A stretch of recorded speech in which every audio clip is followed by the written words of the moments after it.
विजयनगर के ब्राह्मण बड़े ही लालची थे। वे हमेशा किसी न किसी बहाने राजा से धन वसूल करते थे।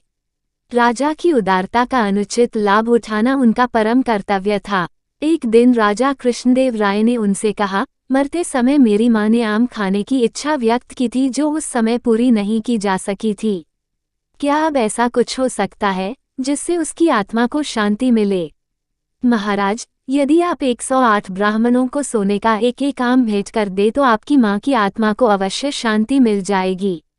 ब्राह्मणों को दिया दान मृतात्मा तक अपने आप पहुंच जाता है। ब्राह्मणों ने कहा। राजा कृष्णदेव राय ने सोने के 108 आम दान कर दिए।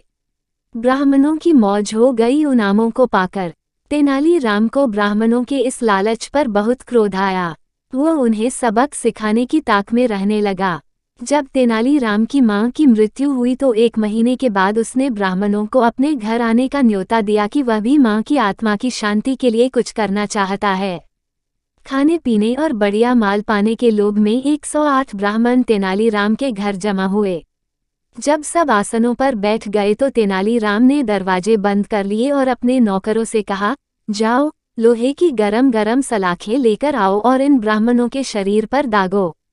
ब्राह्मणों ने सुना तो उनमें चीख पुकार मच गई। सब उठकर दरवाजों की ओर भागे, लेकिन नौकरों ने उन्हें पकड़ लिया और एक एक बार सभी को गरम सलाखें दागी गईं। बात राजा तक पहुंची। वह स्वयं आए और ब्राह्मणों को बचाया। क्रोध में उन्होंने पूछा, यह क्या हरकत है तेनालीराम? तेनालीराम ने उत्तर दिया, महाराज, मेरी माँ को जोड़ों के दर्द की बीमारी थी। मरते समय उनको बहुत तेज दर्द था। उन्होंने अंतिम समय में यह इच्छा प्रकट की थी कि दर्द के स्थान पर लोहे की गरम सलाखें दागी जाएं ताकि वह दर्द से मुक्ति पाकर चैन से प्राण त्याग सकें। उस समय उनकी यह इच्छा पूरी नहीं की जा सकी, इसीलिए ब्राह्मणों को सलाखें दागनी पड़ीं। राजा हंस पड़े। ब्राह्मणों के सिर शर्म से झुक गए।